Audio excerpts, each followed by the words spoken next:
ফেরেশতাদের ভিতরে ফেরেশতাদের মাঝে যখন ঘোষণা করলো যে জমিনে আমি আমার প্রতিনিধি নির্ধারণ করব, সূরা বাকারার 30 নম্বর আয়াত।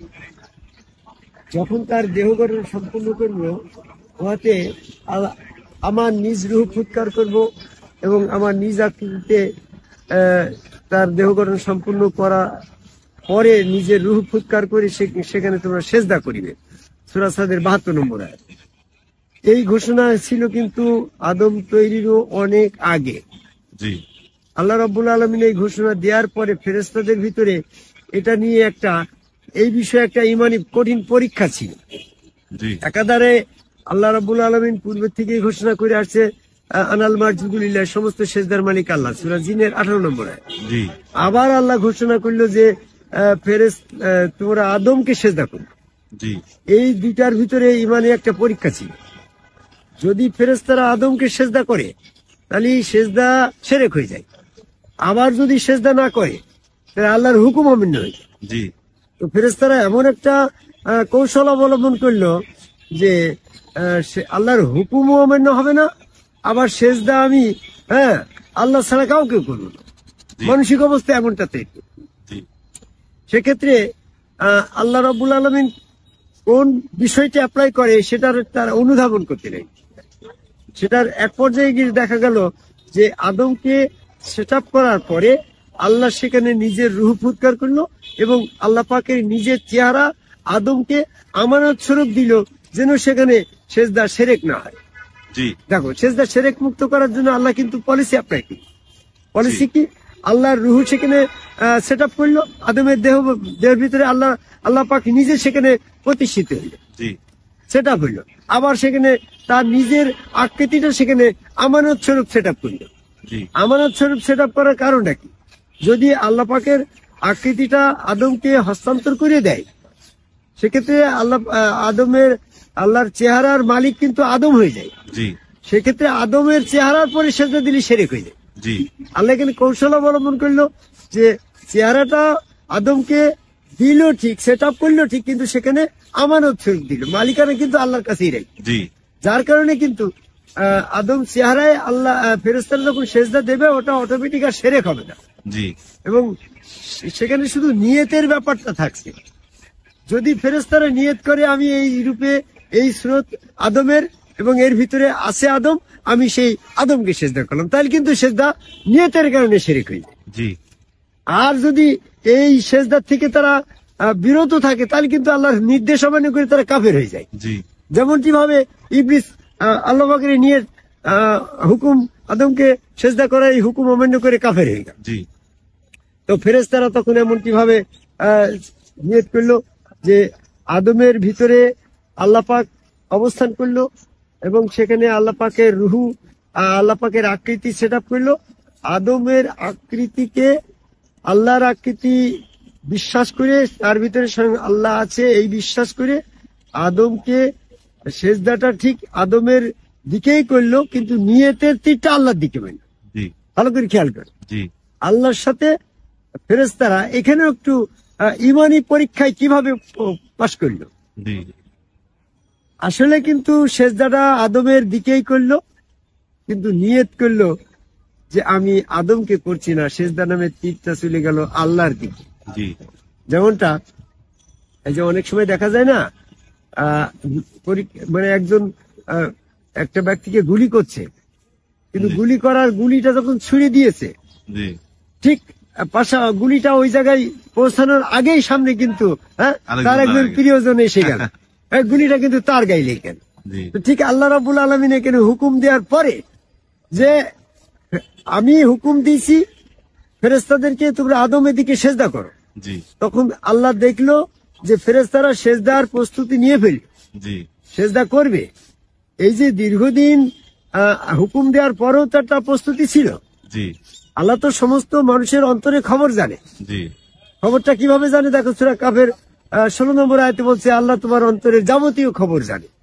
তো আল্লাহ ঘোষণা দিয়েছে যে তোমরা আদমকে সেজদা করিবে, এটা তো অনেক পূর্বে, আদম তৈরি অনেক পূর্বে ঘোষণাটা দিছে না? এই পরিসরে ফেরেশতাদের মানসিকতা আল্লাহর হুকুম পালনের দিকে যাচ্ছে না তার বিপরীতে যাচ্ছে, এটা তার আত্মিক খবর তো আল্লাহ জানছে। যখন ফেরেশতারা চিন্তা করলো যে কোনো প্রকারই আল্লাহ পাকের নির্দেশ অমান্য করা যাবে না, সেজদা আদমকে করাই লাগবে। যখন ফেরেশতারা এরকম নিয়ত করে ফেললো যে আদমকে তো সেজদা না করলে কাফের হয়ে যাবে, আল্লাহ পাকের লানত হয়ে যাবে, আল্লাহ পাকের লানত তো করা যাবে না, তখন তারা মানসিক ভাবে সেজদা করার নিয়ত করে ফেললো। আল্লাহ তখন চিন্তা করলো কি যে ফেরেশতারা তো সেজদার নিয়ত করেই ফেলেছে, এখন তো তারা উত্তীর্ণ হয়ে গেল, এখন তো আমার দায়িত্ব কর্তব্য, আমার নির্দেশ যে আল্লাহ ছাড়া সেজদা হারাম, সূরা জিনের 18 নম্বর আয়াত, এই নির্দেশনাটা পালন প্রতিষ্ঠিত রাখতে হবে যেন সেজদা শিরক না হয়ে যায়। তখন আল্লাহ রাব্বুল আলামিন নিজের রূহ ওখানে সেট আপ করলো এবং আকৃতি সেট আপ করলো, যেতে সেজদা দেওয়ার নিয়তের পরে যখন তো সেই সেজদা নামের তীরটা আদমের বরাবর পৌঁছানোর আগে আল্লাহ পাকে রূহ সেট আপ করলো এবং সেখানে আকৃতি সেট আপ করলো যেন সেজদাটা শিরক থেকে মুক্তি হয়। তাহলে কিন্তু ইমানি পরীক্ষায় ফেরেশতারা পাশ করে ফেলল যে আল্লাহ পাকের নির্দেশ আমরা যথার্থই পালন করব এবং সেখানে আল্লাহ যেটা করে সেটা আমরা মেনে নেব। হ্যাঁ, সে কিন্তু আদমকে সেজদা করার নিয়ত মানে ওই জায়গায় হুকুম অমান্য করব না এই মানসিকতা তৈরি করে যখন সেটা স্থির হয়ে গেল, তখন আল্লাহ রাব্বুল আলামিন তাদেরকে ইমান পরীক্ষায় পাশ করাইলো এইভাবে যে সেজদাটাও করলো অথচ শিরক হইল না। বিষয়টা বুঝতে পারছো? ফেরেশতারা কিন্তু সেজদা করলো আদমের দিকেই, কিন্তু সেজদা নামের তীরটা আদমের কাছে পৌঁছানোর আগেই হ্যাঁ সেখানে আল্লাহ পাকে রূহ সেট আপ করে দিল। আল্লাহ রূহ এবং আল্লাহর আকৃতি সেট আপ হওয়ার কারণে সেজদা কিন্তু আদমের কাছে পৌঁছালো না। সেজদা পৌঁছালো কি, প্রথমে সেজদা ভেদ লাগলো আল্লাহ পাকে চেহারার পরে। আদমের চেহারা তো আল্লাহর নিজ চেহারা, যে আমানত স্বরূপ দিল, যদি ওটা আমানত স্বরূপ না দিয়ে যদি সরাসরি ওখানে হস্তান্তর করে দিত ওখানে চেহারাটা সেট আপ করতো, তাহলে কিন্তু সেজদা আদমের সেজদা চেহারার মালিক আদম, সেজদা পেয়ে যেত আদম, সেক্ষেত্রে কিন্তু সেজদা শিরক হতো। বিষয়টা ভালো করে বলতো। আল্লাহ চেহারাটা আদমের ওখানে সেট আপ করার সময় আদমকে যদি চেহারাটা হস্তান্তর করে দিত, দেশটার দলিল করে দিত, তাহলে কিন্তু সেজদা চেহারার মালিক আদম হয়ে যেত। সে কিন্তু ওই চেহারার পরে সেজদা দিলেও কিন্তু সে আদম সেজদা পেয়ে যেত, সেক্ষেত্রে সেজদা শিরক হইত। সেজদাকে শিরক মুক্ত রাখার জন্য আল্লাহ রাব্বুল আলামিন নিজের চেহারা আদম বরাবর সেট আপ করলো, কিন্তু সেটা আমানত স্বরূপ রাখলো যেন মালিকানা আদম আল্লাহ থেকে যায়। এই জন্য ফেরেশতাদের সেজদাটাকে শিরক মুক্ত করার জন্য আল্লাহ নিজের চেহারা আদমকে আমানত স্বরূপ দিয়ে সেখানে চেহারা সেট আপ করলো এবং সেখানে নিজে প্রতিস্থাপিত হইলো, ওখানে অবস্থান করলো, যাতে ফেরেশতাদের সেজদা নামের তীরটা আদমের দিকে যখন যাচ্ছে তখন প্রথমেই পড়ছে আল্লাহ পাকের চেহারার পরে, তারপরে সেজদা পড়ছে আল্লাহ নিজের রূহ পরে। এই জন্য সেজদাও করলো অথচ সেজদা শিরক হইল না। তাহলে ইমানি পরীক্ষায় কিন্তু ফেরেশতারা পাশ করে গেল। আর ইবলিস ওখানে আল্লাহ পাকের নির্দেশ অমান্য করে অহংকার করলো এবং কাফের হয়ে গেল। ইবলিসের কাফের হওয়ার মূল কারণ ছিল কি, আল্লাহকে সেজদা করতে তার কোনো আপত্তি নাই, কিন্তু আদমের দিকে আদমের দিকে আল্লাহকে সেজদা করার ব্যাপারে তার আপত্তি ছিল। এই জন্য যে আদম হচ্ছে আদমকে যদি সেজদা করি তাকে শ্রেষ্ঠ প্রমাণ করা হয়ে যায়, কিন্তু সে নিজেকে শ্রেষ্ঠ দাবি করলো। আল্লাহ যখন বলল তুমি কেন সেজদা করলে না, তখন সে বলল সে মাটির তৈরি আর আমি আগুনের তৈরি, আমি তার থেকে শ্রেষ্ঠ উত্তম। এজন্য আল্লাহ রাব্বুল আলামিন যে ইমানি ফেরেশতাদের জন্য বেহেশতের ভিতরে আদমকে সেজদা করা এটা একটা ইমানি কঠিন চ্যালেঞ্জ ছিল। সেই কঠিন পরীক্ষায় ফেরেশতারা পাশ করলো। কিভাবে পাশ করলো? নিজের আত্ম অহংকার আল্লাহ পাকের হুকুমের পরে সম্পূর্ণ নিজেকে সমর্পণ করলো, যে আল্লাহ নির্দেশ করেছে এটা আল্লাহর হুকুম, আমরা বাস্তবায়ন করব, তার বিষয়টা আল্লাহ পাকই ভালো জানে। সেই জন্য সে সেজদা করলো, অথচ আল্লাহ তার সেজদা শিরক মুক্ত করলো। এটা হচ্ছে ইমানের একটা পরীক্ষা। যেমনটি ভাবে ইমান পরীক্ষা করলো ইব্রাহিম আলাইহিস সালামকে, নমরুদ যখন তাকে আগুনে ফেলে দিতে গেল, ফেলার জন্য প্রস্তুতি নিল, ইব্রাহিম আলাইহিস সালাম যদি জানতো যে আগুনে আমি পুড়বো না, হ্যাঁ, এই নিয়েতে যদি সে চড়ক গাছে উঠতো তাহলে কিন্তু সে ইমান পরীক্ষায় ফেল করে যেত। সে কিন্তু চড়ক গাছে উঠলে এইভাবে যে আগুনের কাজ আগুনে করবে, আমি আগুনে পুড়ে মরেই যাব, কিন্তু নমরুদের কাছে মাথা নত করবো না। তাহলে সেক্ষেত্রে চড়ক গাছে উঠতে তাকে ফেলেও দিল। ফেলে দেওয়ার পরে আল্লাহ তখন তাকে ওই টাইমের ভিতরেই হেফাজত করলো, কিভাবে? আগুন ফুল বাগান হয়ে গেল। তো ঠিক ফেরেশতাদের সেজদাটাও তার শিরক মুক্ত করার জন্য আল্লাহ এই কৌশল অবলম্বন করলো। ফেরেশতারা যদি নিয়ত করে ফেলতে যে আমি আদমকে সেজদা করলে শিরক হয়ে যাবে, আমি করবো না, তাহলে কিন্তু সে ফেল হয়ে যেত। কি বুঝতে পারছো কথা?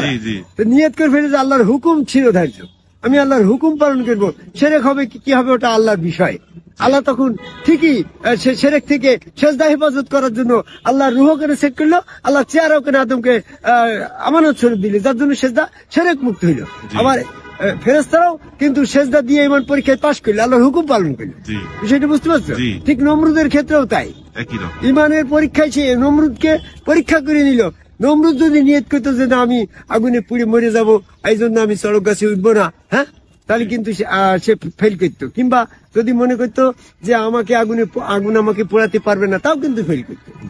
সে আগুনে পুড়বে এই নিয়ত করে চড়ক গাছে উঠে যখন লাভ দিল বা তাকে ছুড়িয়ে মারলো, তখন কিন্তু আল্লাহ তাকে আগুন থেকে হেফাজত করার জন্য আগুনকে শান্তিময় করে দিল।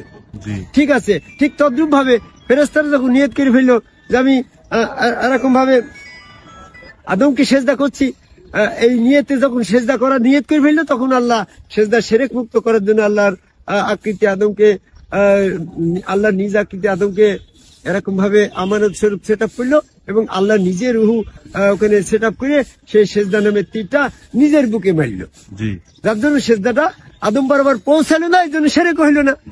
বুঝতে পেরেছো কথা?